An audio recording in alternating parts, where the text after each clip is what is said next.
I'm Chris Hansen, right now on Crime Watch Daily from here in New York.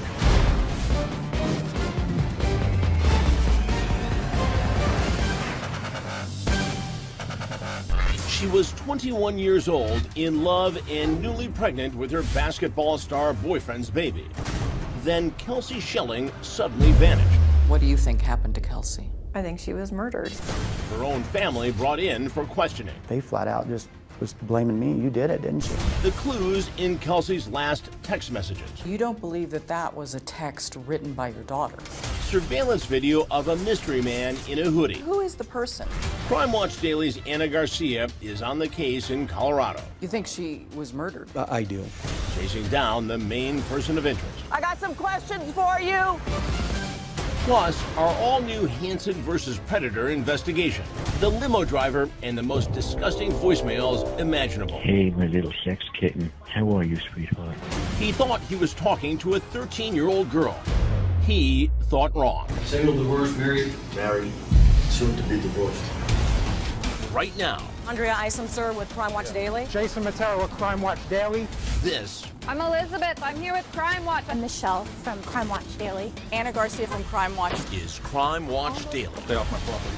We'll find you again. We always do.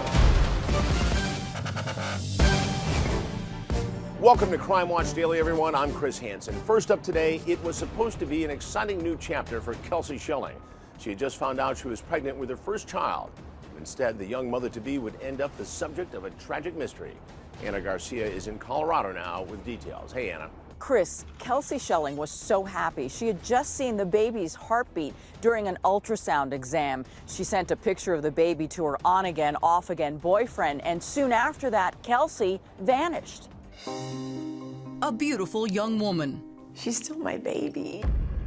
A man in a hoodie. He's certainly a person of interest. And a mystery in the shadows of the Rocky Mountains.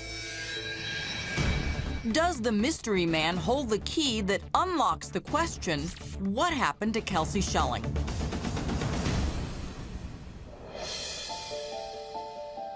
Kelsey was 21 years old when she vanished. She was just always very spirited and just full of life. I mean, from the time she was a little girl up until the time that she went missing. Kelsey's mother, Laura, can barely hold back the tears. Her beloved daughter disappeared less than 2 weeks before her 22nd birthday. Your heart must be in pieces. It is. Every second of every day. She never leaves my thoughts. Kelsey has piercing hazel eyes that would make anyone's heart melt. I mean, Kelsey's just stunning. What a beautiful young woman. Yeah, she's a beautiful girl. Just stunning. Beautiful eyes.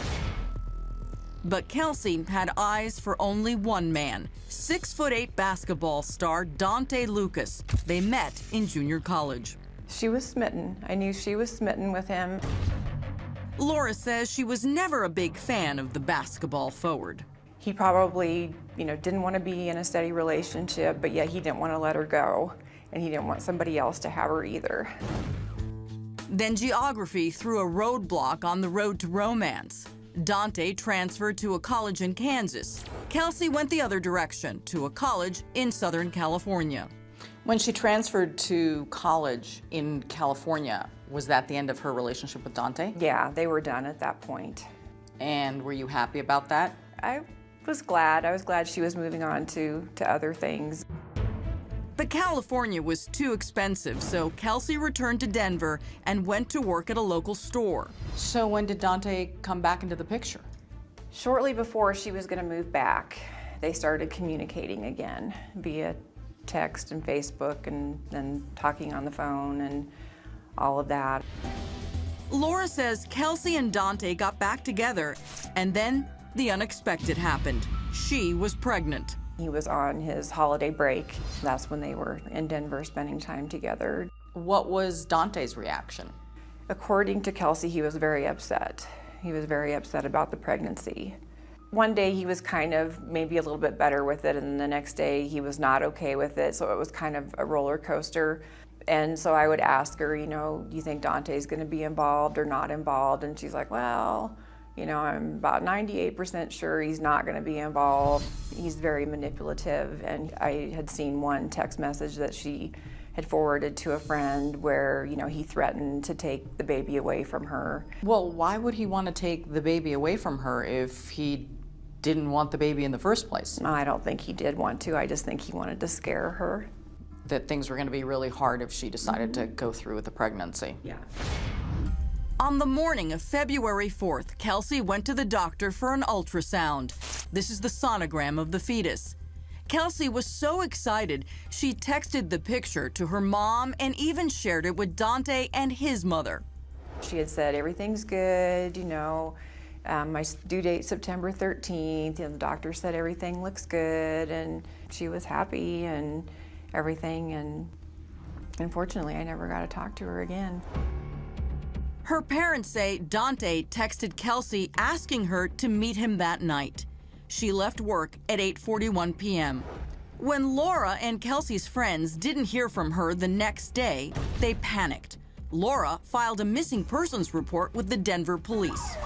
When we finally filed the missing persons report, I called Dante right away, you know, to ask him if he knew where she was, and, you know, he had said that he had seen her and that they got in a fight. And, you know, I said, we can't find her. I said, she's missing. I said, if you don't know where she is. And he's like, you know, oh, okay. I mean, like, no alarm, no nothing, just, oh, okay, yeah, if I hear anything, I'll let you know. And then shortly after that, I hear back from him, and he's like, well, Kelsey just called me from a private number. She said she lost her phone and that she'll be getting a hold of you soon. Then after that, you know, never really heard anything more from him. Did a red flag go up? I was starting to get really uncomfortable at that point.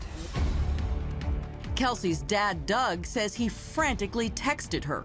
I texted her and I said, how you doing? And she never got back with me. And so I texted her and I said, hey, give me a call. I want to talk to you. So I got a text message back. It says, I'm not feeling good. I'm laying on the couch. I'll talk to you tomorrow. And her friends also, they kind of, after we put everything together, we kind of realized that, hey, you know, that doesn't even sound like Kelsey after we look at it. And we all kind of realized that somebody else must have had her phone and was texting us back just to pacify us, I guess. So you don't believe that that was a text written by your daughter? If you don't think that that was really Kelsey texting you, who was? It was somebody, yeah, it was probably Dante. But the suspicion wasn't on Dante. Doug says 3 other people were already under the police microscope. He was like, man, they think I did something to her. They were Kelsey's own parents and her brother.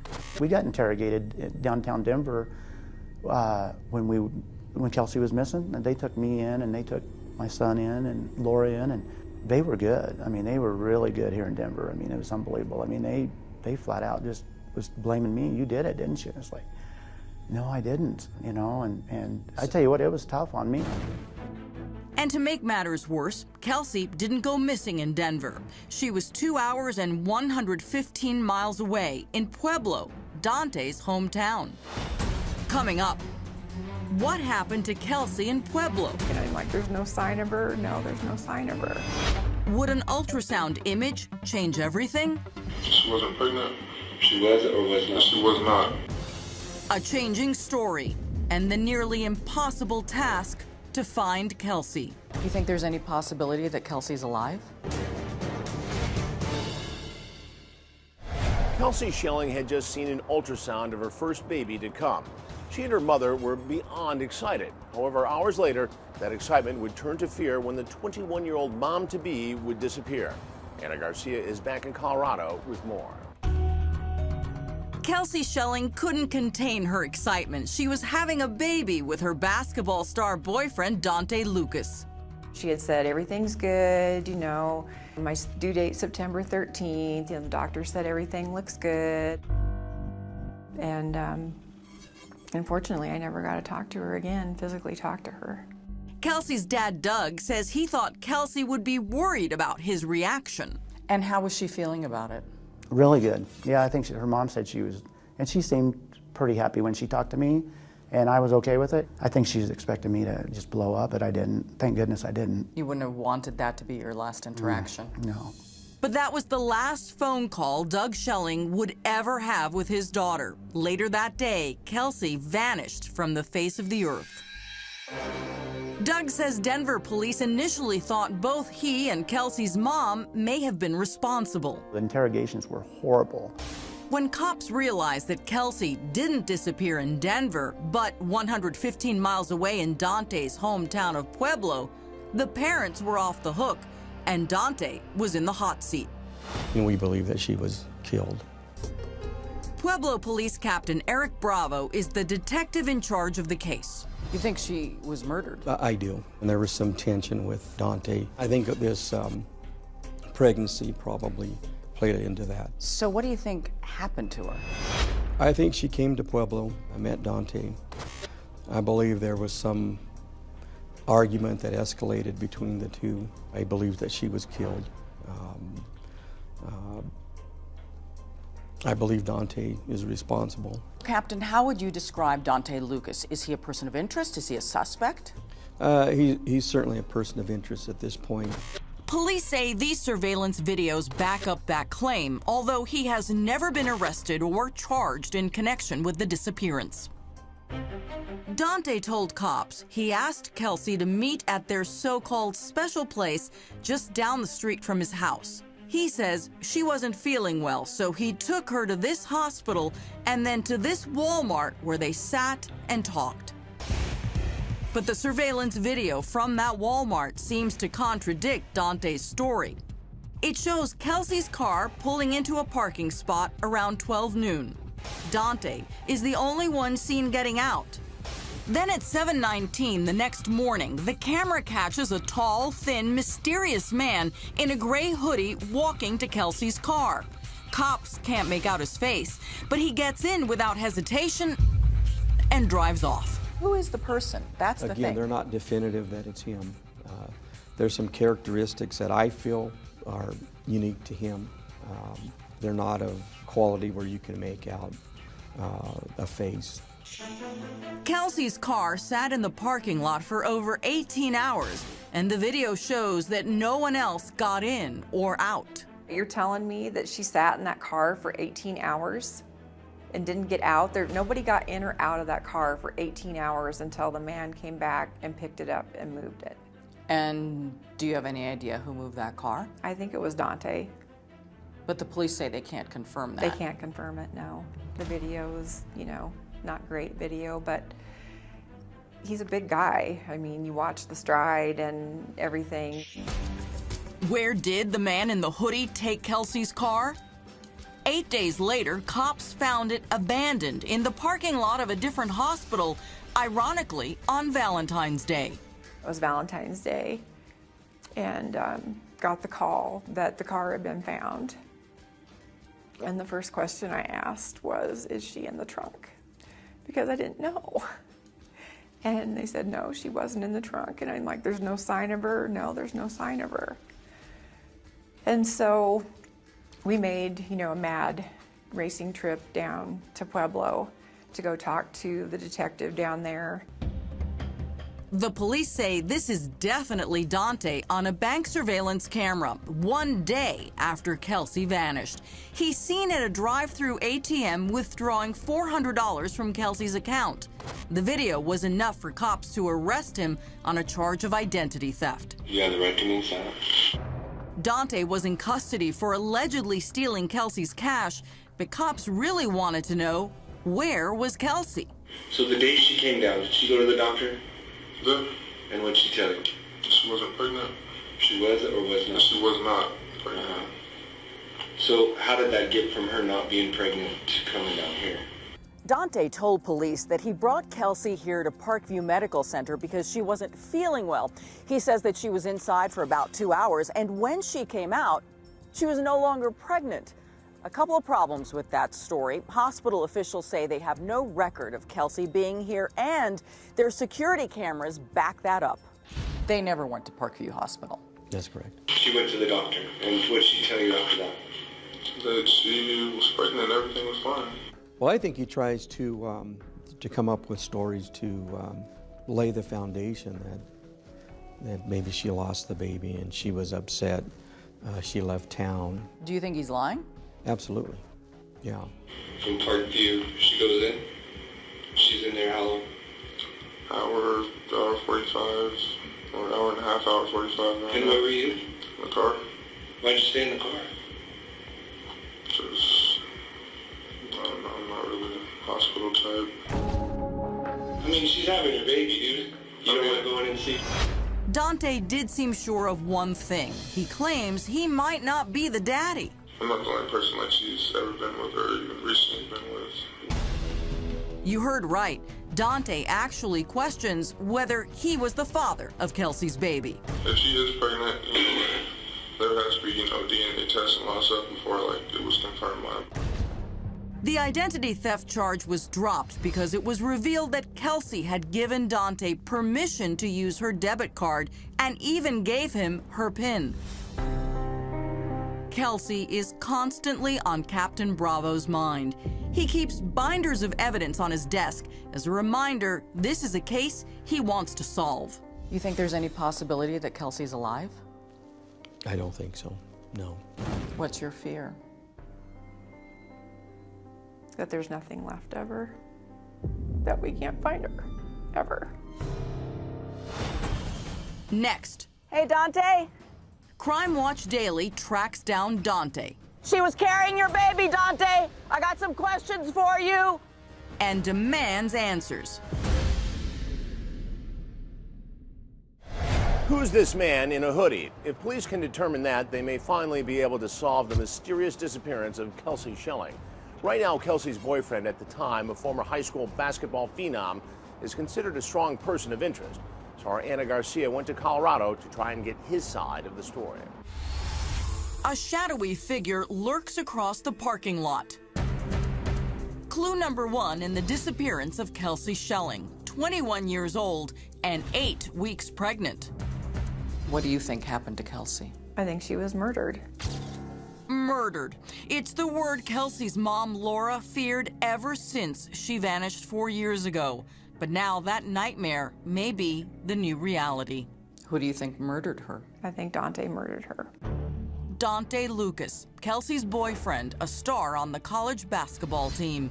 Her family says he's the father of her baby, and they are convinced of his alleged involvement in Kelsey's disappearance. Why? I guess over the baby. I mean, I can't think of any other explanation. The family is so convinced Dante played a hand in getting rid of Kelsey, at one point they even filed a civil wrongful death lawsuit against him. And they're not alone. Pueblo, Colorado cops say they also suspect Dante may have killed Kelsey. We know he's the last person that was with her, last person to see her alive, the last person to talk to her. I believe he did kill Kelsey. Did Dante Lucas go from being a local high school basketball star to a wanted man? Yeah, he fell from being a high school basketball star to somebody that works odd jobs. And is considered a person of interest in a possible A strong murder? person of interest, yes. Police say this Walmart surveillance video shows Dante parking Kelsey's car at around 12 noon, the day after she arrived in Pueblo to meet him. But then this image from another Walmart camera shows a different car cops say belongs to his mother, Sarah, presumably waiting to pick up Dante. Look at the timestamp. It says 12:08 p.m. Do you think she had something to do with Kelsey's disappearance? I can't discount that at this point. And no charges have ever been filed against her related to this investigation.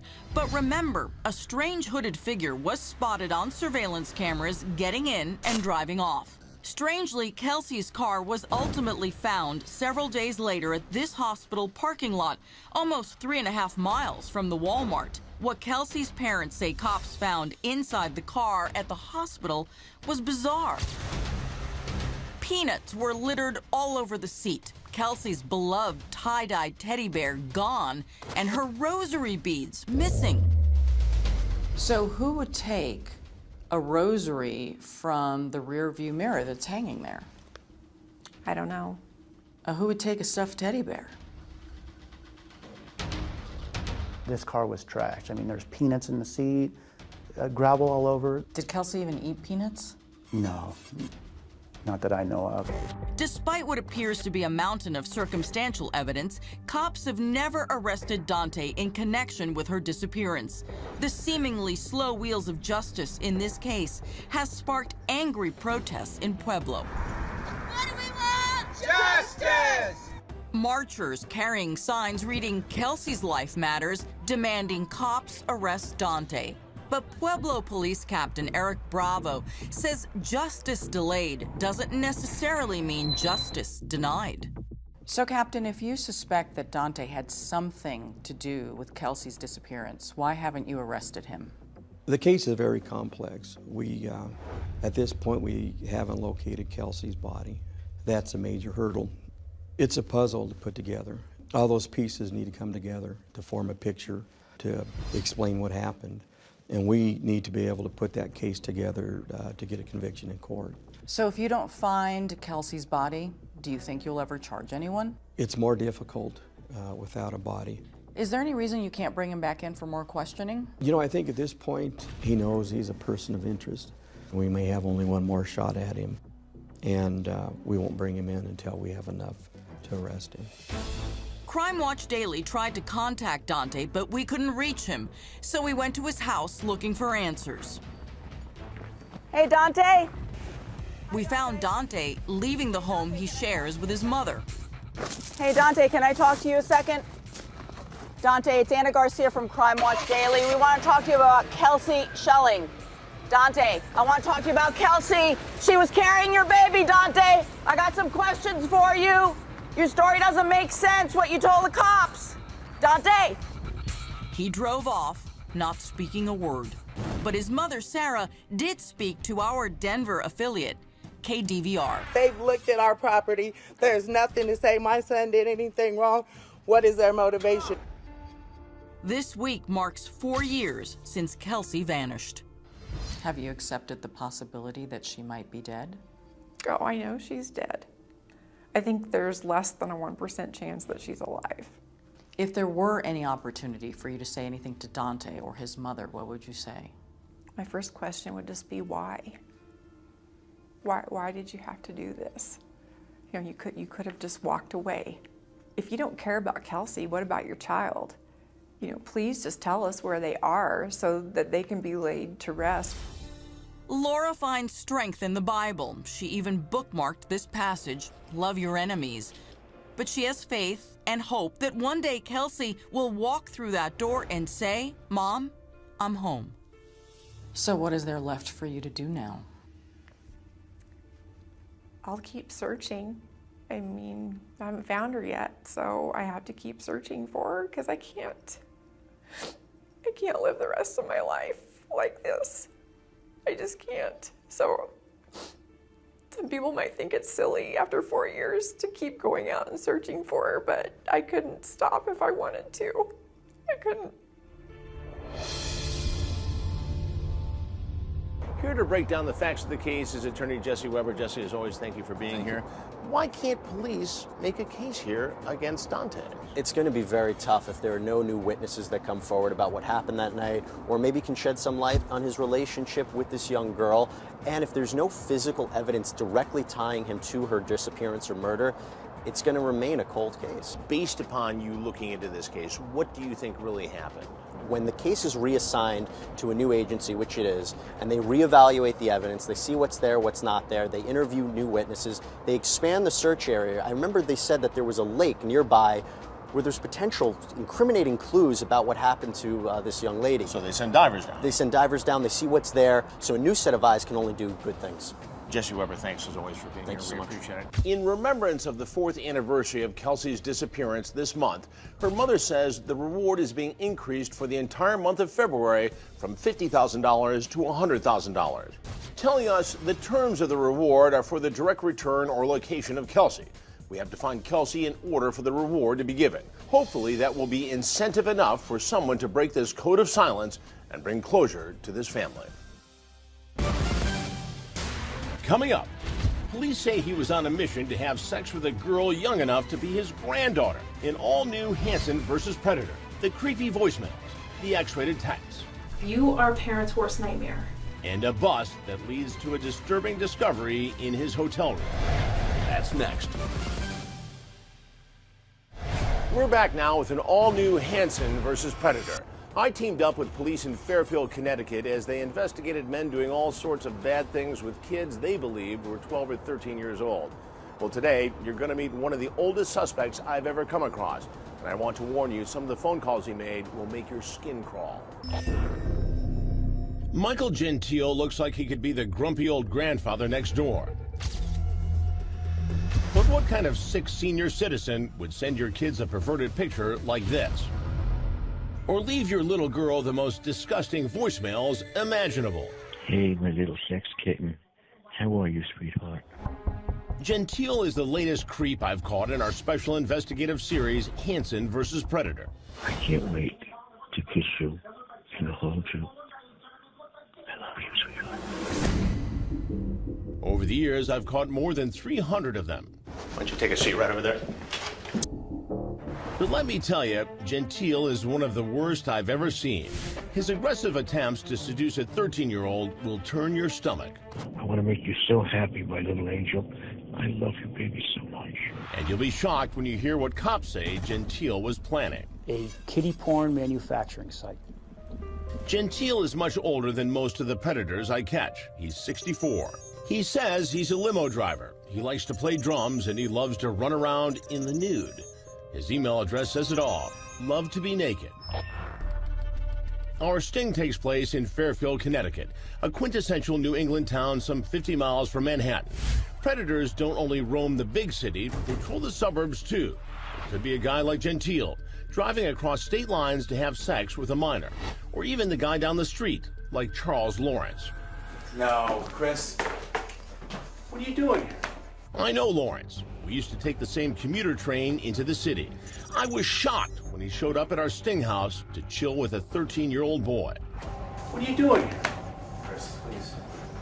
I know, but you'd have to explain this to me. Come here, man. Today, it's Gentile who's on the police radar. So with the cooperation of the Fairfield cops, we set up a sting operation. You should have that taser out. Placing more than a dozen hidden cameras all over, in water bottles, in trash cans, and on the fence. The police are also working with Tetrad Corps, a watchdog group working to expose online predators. I don't have sex or anything on this local guy. That's Lori from Tetrad. She's one of the operatives who communicates with the predators. I'm just really scared. Can you prove to me right now you don't have a gun? The on-site decoy is a 19-year-old theater student who is posing as a 13-year-old girl. On social media, Tetrad posts innocuous pictures of real underage girls. Tetrad never makes the first contact. It doesn't take long for the rat named Gentile to crawl out of the sewer and contact the decoy we will call Brittany. I love you so much, baby. Gentile sends pictures of himself naked, posing in front of a mirror, in the woods, even sitting on the toilet. His text messages are some of the raunchiest and most disgusting imaginable. Many we can't even put on TV, but most involve Gentile's love for nudity. I sent you a picture on Skype. I'm naked. I would kiss you all over, LOL. Yesterday, I went to a river upstate and went nude sunbathing. Do you want to go with me, LOL? Will you try sleeping naked tonight? I sleep naked every night. He sends Brittany links to porn videos, asking her to watch and learn. Remember, he thinks he's talking to a 13-year-old girl. I want you to feel comfortable looking at naked human bodies. I also want you to learn what they're doing. Watching those movies is your sex education homework, he says. I'm going to give you a test on it tomorrow. Gentile asks her to get a banana and do unmentionable things with it. It's just practice for when the real thing ever happens. I want you to imagine that the banana is me. He reveals what could be interpreted as a passion for pedophilia. We went on a tour today of an old castle on the Hudson River. There were 2 girls around your age. I was looking at those girls today, thinking of you, and getting so excited. What is even more disturbing, Gentile sent pictures of what appears to be child pornography. Then he asks Brittany something that will come back to haunt him. Can I take pictures of you? Yeah, maybe. LOL, no one will see them though, right? Just me. I would never want to see my sweetheart with anyone. That is child pornography. There's a varying degree of what their intent is, what their actions are, and what they plan to do. After about a month of his almost constant texting, it's time to reel in this slimy fish. Tetrad's decoy leaves him a message. Her parents will be gone the following weekend.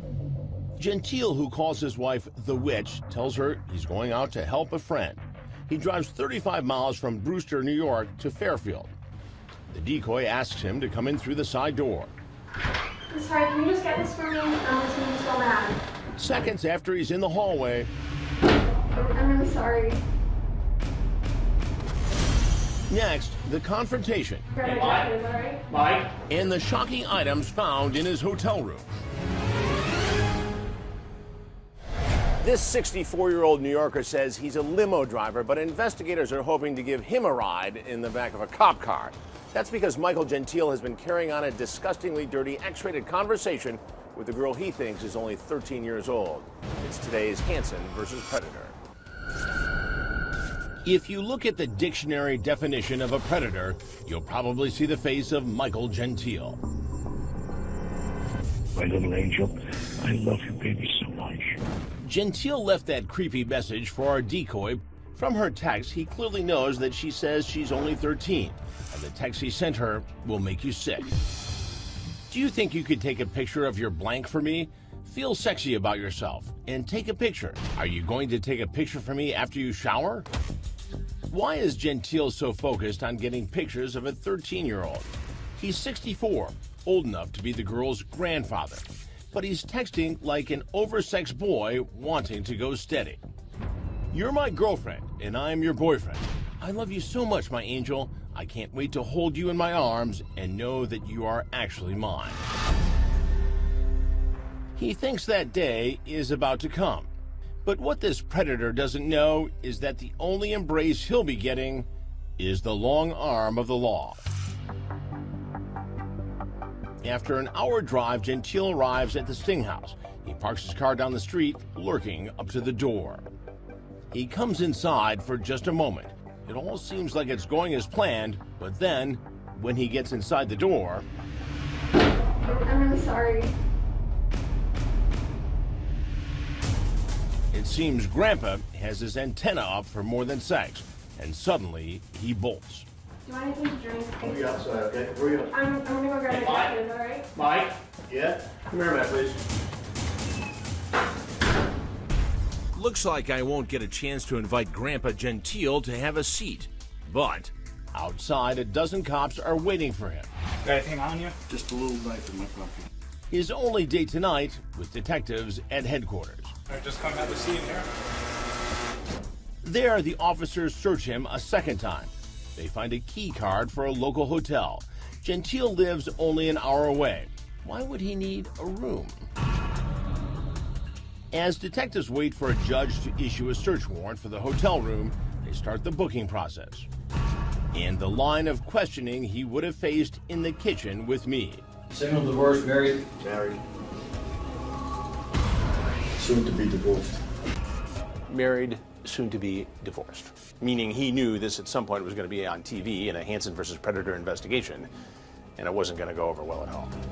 Remember, Gentile told his wife, who he affectionately calls the witch, he was going out to help a friend.